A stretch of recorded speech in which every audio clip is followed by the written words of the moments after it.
With the Enderman Slayer update finally releasing, us Skyblock players have another update to look forward to, as the admins have already confirmed it to be the Dwarven Mines Part 2.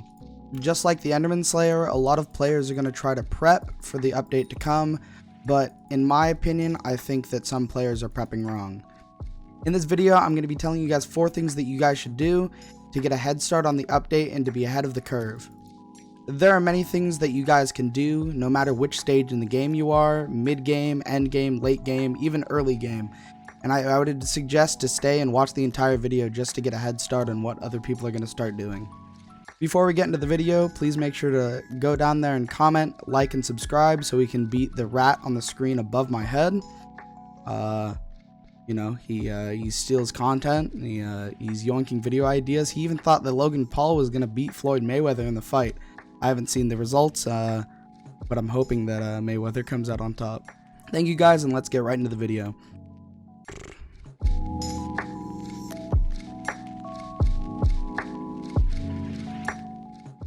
This tip is for those players that have a little bit of coin and may want to invest in the update materials. It's a Dwarven Mines update, so they're likely going to use the Dwarven materials in the crafting recipes for the new items, which would be refined mithril, refined titanium, and maybe some of the enchanted forms. You could also invest into Starfall and Treasurite, but they likely wouldn't be used in a lot, maybe in a few items in the forge, and that would pretty much be it. Crafts have just been spiking up and down for the past week because people have been investing, or people have been crafting more items. I think that some of the items in the Ender Slayer update use it, but if you wanted to invest now, it has been down, and you would be able to invest a little bit of money into it with the possibility of getting some sort of profit when the update drops before everybody starts mining mithril again. The exact same goes for titanium. It's been spiking up and down for the past week. People have been investing, people haven't. The price has gone up over the past week because people are investing and people are trying to buy out these items, because the next update is confirmed to be the Dwarven Mines Part 2, at least the next big one. Maybe there's going to be a balancing patch in between then, but you got to invest early on just to get some items and for a good price. The next thing that I would suggest in investing in would be the Sorrows, because there may be an upgrade to it, and I'm not confirming anything. This is all just speculation, but there may be an upgrade to the Sorrow armor that is the best mining armor in the game, using either the Sorrows to upgrade it, or possibly making other items using Sorrows to upgrade it, or maybe a completely new armor set. With the demand of Sorrow going up with the amount of players coming into the game, now reaching 10.35 million, people are going to want Sorrow armor on release date just in case there's any sort of mining related everything, and since it's the Dwarven Mines update, it'll likely be a mining related update.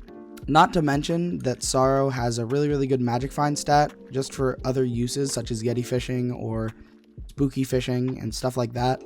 So it's really not a bad thing to invest in if you don't already have a set of it. I suggest you guys getting an overall damage set, because the next part of the Dwarven Mines may have a lot more combat mechanics to it, and an overall damage set never is going to hurt. I think ancient Necron armor with a Warden helmet should be sufficient, unless there is a gimmick such as you need a certain amount of mining speed to be able to attack the mobs, but this should be doing enough damage and have enough EHP for the survivability. For mid-game players to early late-game players, Ancient Werewolf should be fine with a Tiger Pet. You have a lot of ferocity, and when your ferocity procs, you'll be able to heal yourself. This is overall a really good set for those players in mid-game to early late-game. And if you really wanted to push it, you could use a Warden Helmet on Ancient Storm if you really needed mana to teleport around and you have the survivability of the mobs. Once again, we do not know how these mobs are going to react. We don't know how good these mobs are, but there's likely going to be a combat section of the update, just like the Glaciites and the Goblins beforehand. My last and final tip would be to max out your Heart of the Mountain. With this new update, there may be more levels added to Heart of the Mountain, increasing your skills over your Heart of the Mountain, and it may just add an entirely new page based on combat and or more mining. Right now is the perfect time to get your Heart of the Mountain up, as there is a lot of things that you could do, ranging from mining just for money or getting mining 60, which I don't even have yet, and I am already way over Heart of the Mountain 5.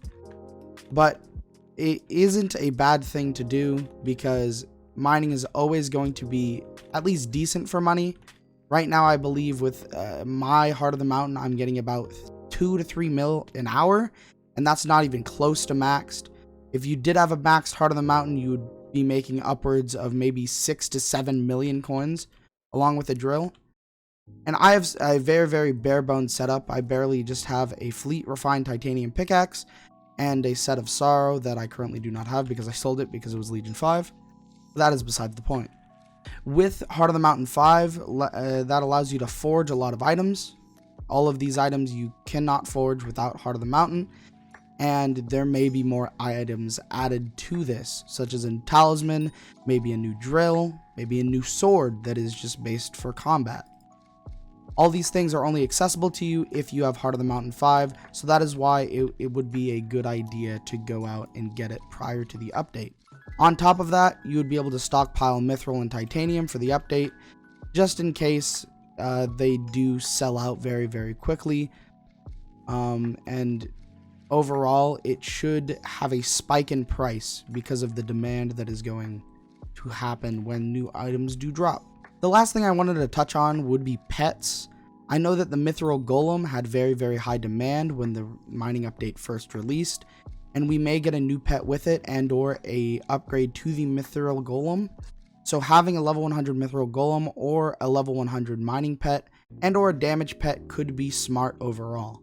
I think it's pretty safe to assume that they might add a Mithril Golem to this next update as an item that you can craft or drop from mobs that you kill. And with that, you would need a level 100 Mithril Golem to be able to utilize that to its fullest abilities. All in all, I think that Dwarven Mines Part 2 has a lot of opportunities for players of all stages of the game. Whether you are mid-game, late game, end game, or early game, you can utilize what we have available to us right now to prep for the update to come out. This is all speculation. Do not take anything that I say as fact. If you guys are messaging me or saying in my comments that you invested 100 mil and you lost all 100 mil and that turned into like a few pennies, there's nothing I can really do about that.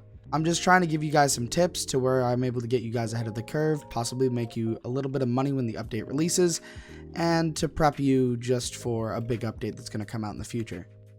Nothing that I do here is malicious or is trying to make it so I make money.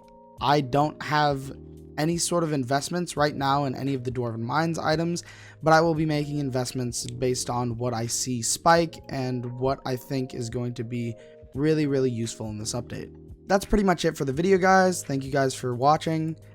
Be sure to like and subscribe so we can beat Vegantoes to 30k. If I beat Vegantoes to 30k, I'll change my name permanently to Carnivore Toes to just show that, you know, I'm just a little bit better than him. Because, you know, meat eaters are way better than vegans. We all know this. That's pretty much it. Alright, thank you guys.